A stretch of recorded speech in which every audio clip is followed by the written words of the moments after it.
In a remote village in Assam, India, a young boy named Jadav Payeng stood witness to a heartbreaking sight in 1979. A devastating flood had washed over the region, leaving behind barren sandbanks where lush greenery once thrived. Animals and birds that once called the area home had disappeared. At just 16 years old, Jadav couldn't accept the destruction he saw around him. While most people would have shrugged it off as nature's way, Jadav decided to take action. Armed with nothing but determination, he began planting trees on the barren sandbank of the Brahmaputra River. He started small, planting bamboo and watering the saplings by carrying water in earthen pots. At first, people thought Jadav was wasting his time. One person can't create a forest, they said. This is hopeless. But Jadav didn't give up.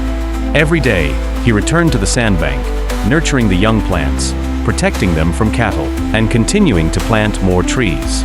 Years turned into decades. Slowly but surely, the trees grew taller, their roots binding the soil and preventing erosion.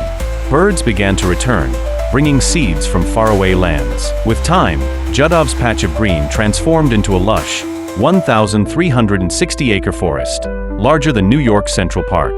This forest, known today as Molai Forest, is home to countless species of plants, birds, and animals, including elephants, tigers, and rhinoceroses. Jadav's selfless efforts didn't just restore the environment, they created a thriving ecosystem. Jadav Payeng's journey reminds us that small, consistent actions can lead to extraordinary outcomes. Against all odds, he single-handedly created a forest, a living testament to the power of resilience, patience, and a deep love for nature.